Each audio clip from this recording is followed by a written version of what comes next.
C'est QFD, c'est maintenant, bonjour, et c'est Éric Ciotti qui est avec nous ce matin.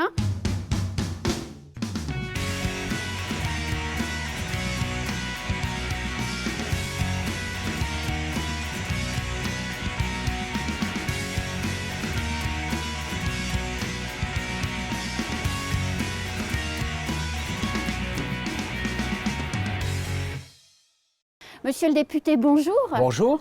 Vous êtes ici pas en tant que député, mais vous êtes ici pour la campagne de Valérie Pécresse. C'est votre premier séjour à Mayotte.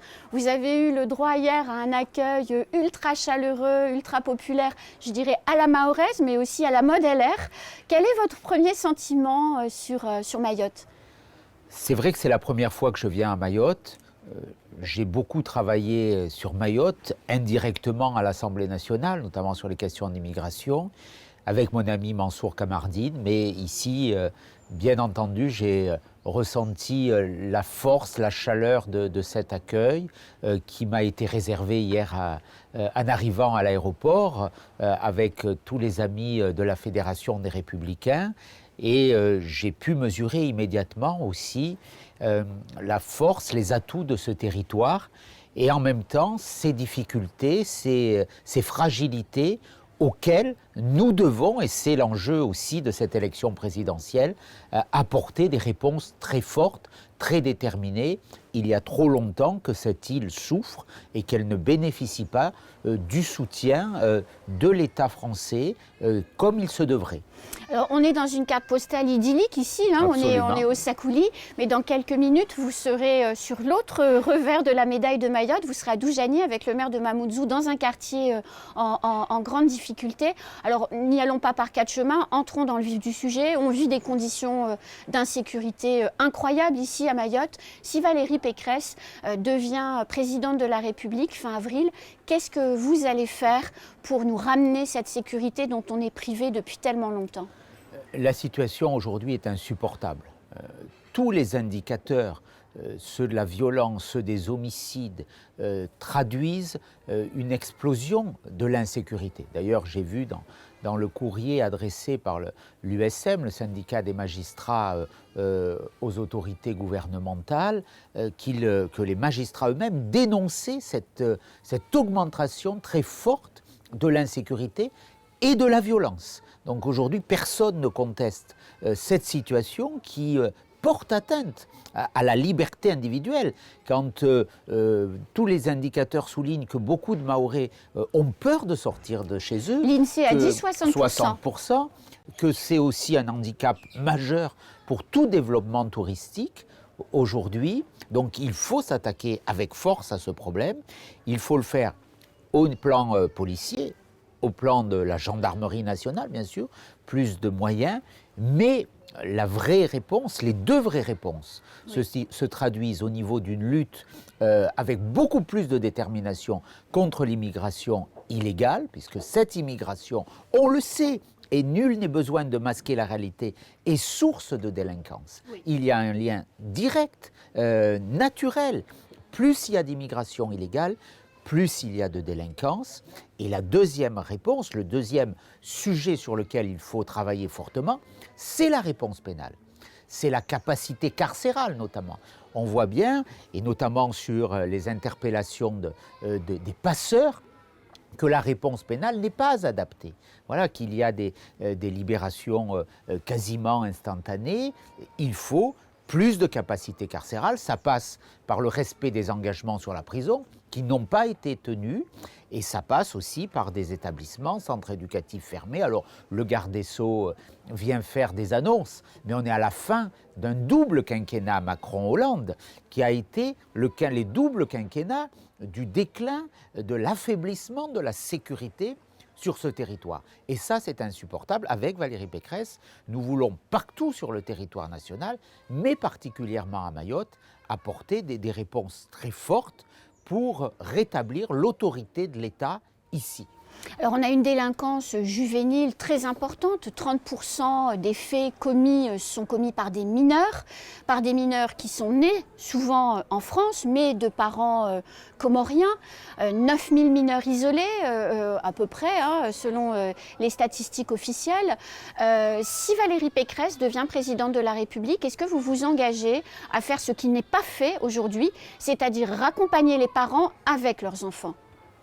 Même s'ils sont français. Il faut le faire naturellement. D'abord, nous voulons changer les conditions d'obtention de la naturalisation. Moi, vous le savez, dans le cadre de ma campagne personnelle au Congrès, j'avais prôné la fin du droit du sol, parce que, et particulièrement ici à Mayotte. Avec Valérie Pécresse, nous avons la volonté de dire qu'aucun enfant né de parents qui sont arrivés de façon irrégulières sur le territoire national ne pourront devenir français. D'accord. Voilà. Nous voulons aussi dire qu'à partir du moment où on arrive sur le territoire national de façon irrégulière, cela interdit toute forme de régularisation. Voilà.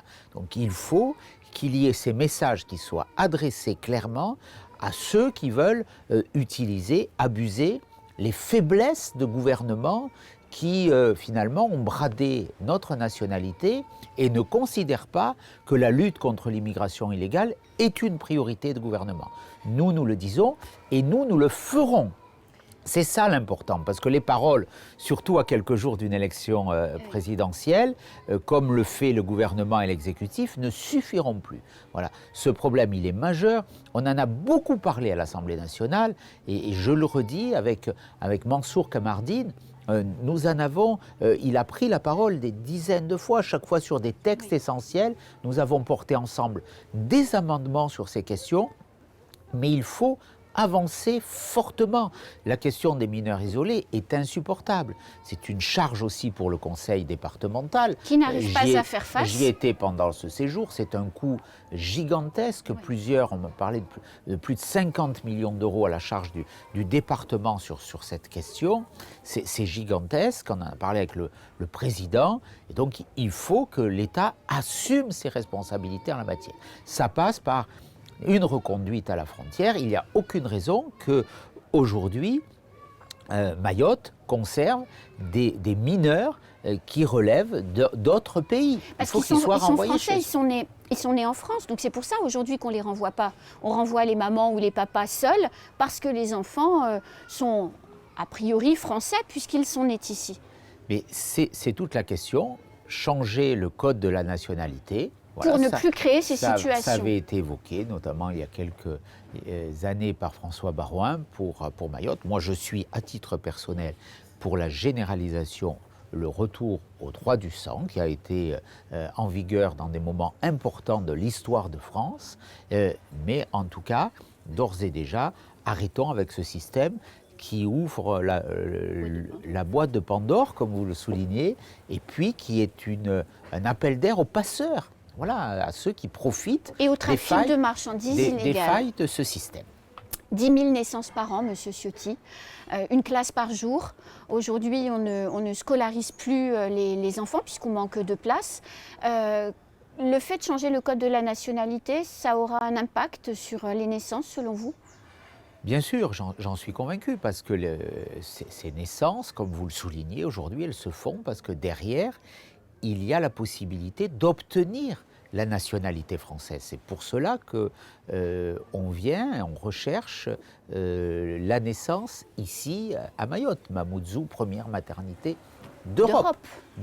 Donc cette situation, elle est ubuesque, mais elle s'attache à un contexte global avec, je dirais, un prisme particulier pour Mayotte, mais qui peut préfigurer ce qui se passe en métropole.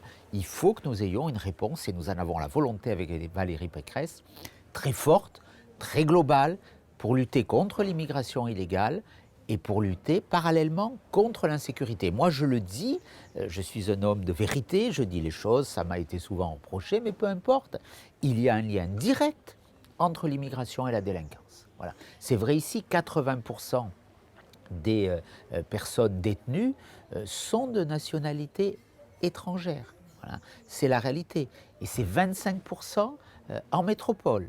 Donc ce lien, il est là, et ici, il est manifeste, mais ça doit être une priorité pour rétablir l'ordre républicain.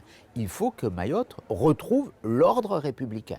C'est indigne que l'État laisse cette situation perdurer ici à Mayotte. Alors derrière l'immigration clandestine, il y a aussi un sujet qui occupe les débats dans la communauté mahoraise, c'est la relation diplomatique entre la France et les Comores. Les Mahorais ne comprennent pas pourquoi l'État français ne parvient pas à faire que l'Union des Comores retienne ses ressortissants. Et on le voit, la lutte contre l'immigration clandestine africaine aux Comores fonctionne puisqu'ils arrivent à lutter contre l'arrivée des étrangers qui veulent utiliser les Comores pour arriver jusque Mayotte. Comment, si Valérie Pécresse devient présidente de la République, comment vous ferez pour remettre chaque pays à sa place? Il y a un moyen assez simple, c'est bloquer les visas. C'est bloquer les visas, notamment vers la métropole, vers la France, où beaucoup de Comoriens se rendent. Donc aujourd'hui, s'il n'y a pas de réciprocité, si les Comores ne reprennent pas leurs ressortissants, ne luttent pas avec détermination contre le triste commerce des passeurs, il faut stopper toute délivrance de visas. C'est une première réponse. Mais en tout cas, il faut engager un bras de fer diplomatique pour ne plus laisser perdurer cette situation. On a fait preuve d'une faiblesse insigne et inadmissible aujourd'hui avec les Comores. Alors 77% de la population vit sous le seuil de pauvreté, donc le développement économique est au cœur aussi des attentes de la population. On a le projet du gaz, du canal du Mozambique, avec la possibilité que Mayotte devienne la base arrière de Total. Des choses se font sans qu'on sache trop. Aucun engagement clair de l'État français n'a été pris par rapport à cette base arrière possible à Mayotte. Si Valérie Pécresse devient présidente de la République, quelle sera sa politique par rapport au gaz du Mozambique et donc au développement économique de Mayotte? Depuis la départementalisation, ça fait maintenant plus de 10 ans, 11 ans, départementalisation voulue par Nicolas Sarkozy. Cette départementalisation, c'était la base d'un développement économique majeur. Or, nous constatons depuis 10 ans un retard. Aucun grand investissement d'infrastructure majeure n'a été fait. Je pense à l'aéroport, qui a besoin d'avoir cette piste rallongée. Si Valérie Pécresse est présidente, vous promettez la piste longue? Elle était budgétée chez Nicolas Sarkozy. Au moment où Valérie Pécresse était ministre du budget de Nicolas Sarkozy. Absolument. Donc c'est naturellement une priorité parce que sans cet aéroport dans des conditions de décollage normal, c'est un handicap lourd pour le développement économique. Il y a l'exigence de rattraper les retards d'infrastructures. Je pense aux routes, notamment aux routes nationales, celles qui sont restées de la compétence aujourd'hui de l'État. Il y a des embouteillages chaque matin qui portent atteinte à la qualité de vie des Mahorais. Quand il faut plusieurs heures pour travailler sur une distance de son domicile pour aller à son travail, alors qu'il n'y a que quelques kilomètres qu'il faut plusieurs heures, ce n'est pas acceptable. Donc il faut régler ces problèmes, d'autant que l'élargissement de la route peut se faire puisque c'est des terrains qui appartiennent à l'État. Donc ça peut être assez simple. Il y a la question du haut débit, où on a un retard dans le classement international. Le territoire de Mayotte est classé dans les derniers rangs sur 200 pays ou territoires. Oui. Donc c'est quasiment à la fin. Il y a la problématique de l'eau. Voilà, le développement économique, c'est régler la sécurité pour promouvoir le tourisme, c'est assurer l'environnement en termes d'infrastructures routières, bien sûr, de transport, mais aussi aujourd'hui, on ne peut pas concevoir un développement économique sans les nouvelles technologies, sans le très haut débit, et là on a un retard considérable, et sans les conditions de confort. Sur la question du gaz, de Total, nous y travaillerons, mais c'est une opportunité, bien entendu. Je n'ai pas tous les éléments à ce stade du dossier, mais ça reste une priorité. En tout cas, moi je veux dire combien nos parlementaires, Mayotte, avec Mansour Kamardine, avec le président du département aussi, mais aussi avec celui qui sera, je l'espère, le député de la première circonscription, Issaka Abdillah, que je soutiens activement, que nous avons investi. Je suis président de la commission d'investiture des Républicains. Il faut qu'il y ait 2 députés à l'Assemblée nationale, à Paris, qui portent fort la voix de ces territoires, comme le fait Mansour, de façon un peu seule aujourd'hui.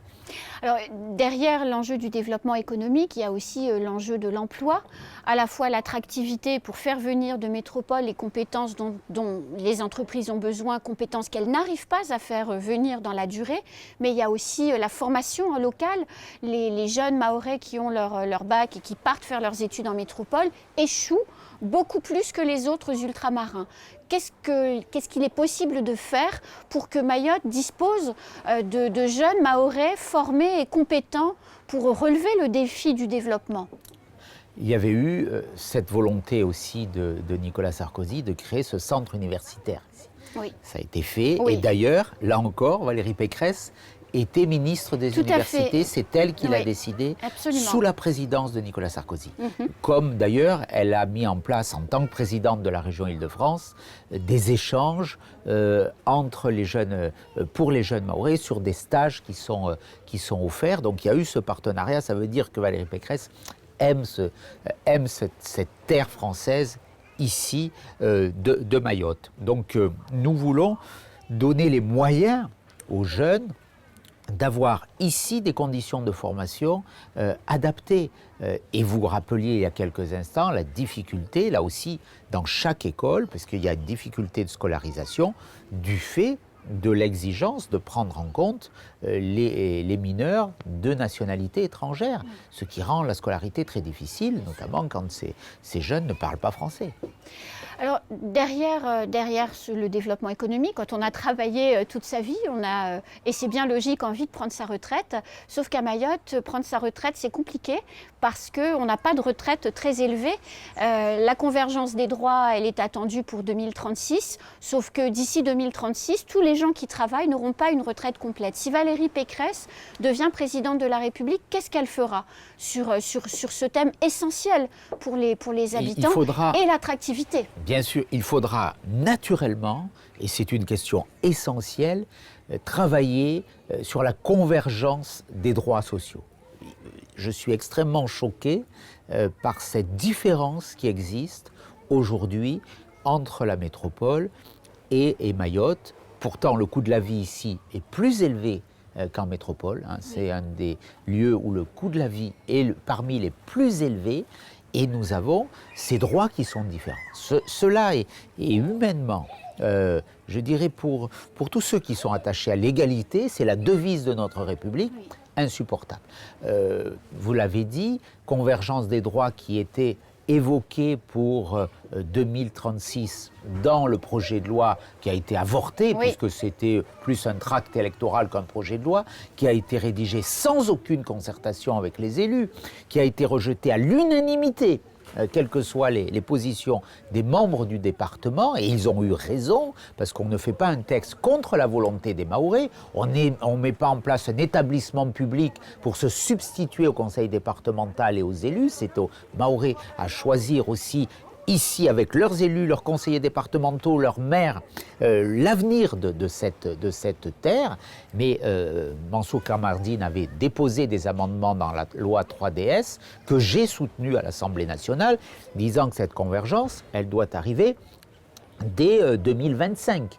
Donc dès la fin, en gros 2026, la fin du prochain quinquennat. C'est l'objectif que nous nous fixons, qu'il y ait cette convergence sur les minima sociaux et sur les retraites aussi, parce que c'est une indignité totale de vivre avec 300 € de retraite. C'est déjà la fin de cet entretien, Éric Ciotti. J'avais encore plein de questions à vous poser. Bonne continuation de votre séjour, bonne campagne. Merci. Et puis voilà, je veux dire combien ce territoire, cette présence française ici est capitale, est essentielle dans l'océan Indien, dans cette zone où il y a des enjeux essentiels. Ce drapeau tricolore flotte. Il y a un attachement extraordinaire pour la France, et la France doit en retour témoigner cette même considération, ce même respect ici pour Mayotte, avec les moyens et en premier lieu le retour à l'ordre, à la sécurité. CQFD, c'est terminé. À très vite avec un autre invité.